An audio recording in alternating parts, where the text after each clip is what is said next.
Subscribe कीजिए defence Phoenix channel को और बेल आइकन को दबाइए मिलिट्री वेपन्स के बारे में सबसे पहले जानने के लिए। आज हम बात करेंगे भारत की शौर्य मिसाइल के बारे में, जो कि हाइपरसोनिक स्पीड से चलती है। लेकिन फिर भी ये बोला जाता है कि हमारे जो ब्रह्मोस मिसाइल है वो दुनिया की सबसे फास्टेस्ट क्रूज मिसाइल है, जबकि शौर्य मिसाइल की स्पीड ब्रह्मोस से ज़्यादा है। तो क्यों ऐसा बोला जाता है, इस कारण को भी जानेंगे। सबसे पहले समझते हैं शौर्य मिसाइल है क्या। 5, 4, 3, 2, 1 नाउ। तो जो शौर्य मिसाइल है ये इंडिया की canister launched hypersonic surface to surface tactical missile है, जिसे DRDO ने बनाया है।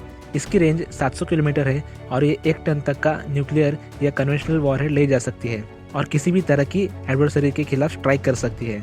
ऐसा माना जाता है कि जो शौर्य मिसाइल है ये हमारी under water missile Sagarika K-15 missile का ही लैंड वर्जन है, लेकिन DRDO ऑफिशियल्स का कहना है कि इसका K-15 प्रोग्राम से कोई लेना देना नहीं है।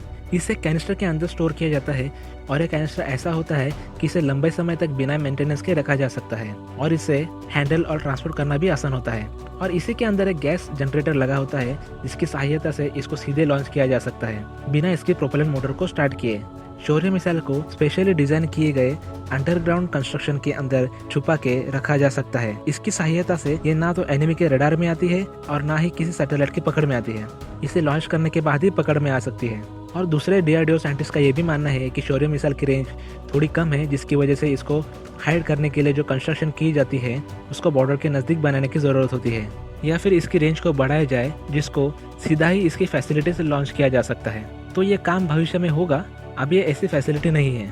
साइंटिस्ट का ये भी मानना है इसकी जो हाई स्पीड है और मैन्यूवर करने की जो क्षमता है उसकी वजह से ये एंटी मिसाइल डिफेंस सिस्टम की पकड़ में जल्दी से नहीं आती। और जब इसका पहला टेस्ट हुआ 12 नवंबर 2008 को, तो यह माक 5 की गति तक पहुंच गई और इसने 300 किलोमीटर के डिस्टेंस को कवर किया। इस मिसाइल का जो सिस्टम है वो बहुत ही कॉम्प्लेक्स है। इसके अंदर हाई परफॉर्मेंस नेविगेशन और गाइडेंस सिस्टम लगा है। इसके अलावा इसका प्रोपल्शन सिस्टम भी बहुत ज्यादा अच्छा है और इसके अंदर state of the art control technology लगी है और इसे कैनिस्टर से भी लॉन्च किया जा सकता है और इसे बाय रोड भी इजीली ट्रांसपोर्ट किया जा सकता है। चूंकि इस मिसाइल को कैनिस्टर के अंदर पैक किया जाता है, इसलिए इसको एक सिंगल व्हीकल के ऊपर भी लगाया जा सकता है, जिसके अंदर सिर्फ एक ड्राइवर के केबिन की जरूरत होती है और कोई बहुत बड़ी व्यवस्था की जरूरत नहीं होती। और इसी के कारण इसका सिग्नेचर भी कम होता है और ये सैटेलाइट की पकड़ में जल्दी से नहीं आती और कभी भी इसको डिप्लॉय करना आसान होता है। इसकी दूसरी खासियत ये है इसके कैनिस्टर के अंदर जो गैस जनरेटर लगा होता है, सिर्फ 1 सेकंड के लिए या आधे सेकंड के लिए उसको फायर करने की जरूरत होती है और उसे इतना ज्यादा प्रेशर पैदा होता है कि इजीली इजेक्ट हो जाती है।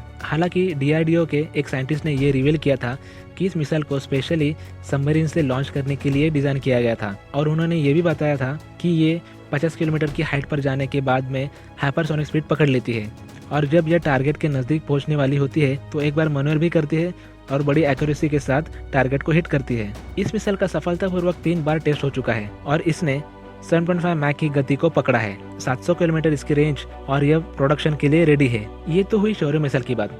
अब बहुत से लोग कहते हैं कि शौर्य की स्पीड 7.5 मैक है और ब्रह्मोस की स्पीड है मैक 3। तो फिर ब्रह्मोस को क्यों बोला जाता है fastest cruise missile in the world? तो इसका रीजन ये है कि शौर्य मिसाइल जो है वो बैलिस्टिक मिसाइल ग्रुप के अंदर आती है, न कि क्रूज मिसाइल ग्रुप के अंदर। दूसरा ये कि अपने टारगेट को हिट करने से थोड़ा पहले ही मैक 7.5 की स्पीड अचीव करती है, क्योंकि ये ट्रैजेक्टरी पाथ को फॉलो करती है। इसका मतलब ये है कि ये पहले कुछ ऊंचाई तक जाती है, उस समय उसकी स्पीड कम होती है, उसके बाद जब ये टारगेट को हिट करने के लिए मुड़ती है तब ग्रेविटी की हेल्प से इसकी स्पीड ज्यादा हो जाती है। इसका मतलब ये है कि पहले लो स्पीड पर इजीली तो नहीं कह सकते, लेकिन ट्रेस किया जा सकता है, जबकि ब्रह्मोस मिसाइल के साथ ऐसा नहीं होता। ब्रह्मोस मिसाइल जो है वो एक प्री डिफाइंड पाथ को फॉलो करती है डायरेक्ट ग्राउंड लेवल से और इसकी खासियत ये है कि ब्रह्मोस मिसाइल 10 मीटर के लोअर एल्टीट्यूड पर उड़ते हुए टारगेट को जाकर हिट कर सकती है, जिसकी वजह से इसको डिटेक्ट करना मुश्किल हो जाता है। और प्री डिफाइंड पाथ का एक फायदा ये है कि इसे पर्टिकुलर हाइट पर जाने की जरूरत नहीं है, ना ही किसी तरह के ग्रेविटेशनल फोर्स की मदद लेने की जरूरत है। तो अब आप समझ गए होंगे कि शौर्य मिसाइल जब टारगेट को हिट करती है तभी उसकी स्पीड मैक 7.5 होती है, जबकि ब्रह्मोस मिसाइल अगर एक बार लॉन्च हो जाए तो अपनी स्पीड पर कंसिस्टेंटली रहती है, जिसकी वजह से उसे डिटेक्ट करना मुश्किल हो जाता है। और ब्रह्मोस की तारीफ में मैं आपको एक चीज और बता सकता हूँ कि अमेरिका का एक सी स्पैरो मिसाइल सिस्टम है जो कि नेवी के लिए है और इसे बहुत ही ज्यादा अच्छा माना जाता है। 1 सेकंड में 4 मिसाइल को लॉन्च कर सकता है, लेकिन इसका भी ब्रह्मोस मिसाइल के अटैक से बचना मुश्किल होता है, क्योंकि जो हमारे डिस्ट्रॉयर है वो एक टाइम में 12 ब्रह्मोस मिसाइल लॉन्च कर सकते हैं। यही कारण है जब इंडिया ने अपने नॉर्दर्न बॉर्डर पर 100 ब्रह्मोस मिसाइल लगाई तो चाइना बहुत ज्यादा अपसेट हो गया और यूएन में चला गया कि आपको इसमें इंटरवीन करना चाहिए और इंडिया को ऐसा करने से रोकना चाहिए। तो अब आपको शौर्य मिसाइल की जानकारी मिल गई होगी और ब्रह्मोस और शौर्य में डिफरेंस का भी पता चल गया होगा। तो आप भी कमेंट सेक्शन में बताइए आपको क्या लगता है इन दोनों मिसाइल के बारे में। अगर वीडियो पसंद आई हो तो लाइक जरूर कर देना।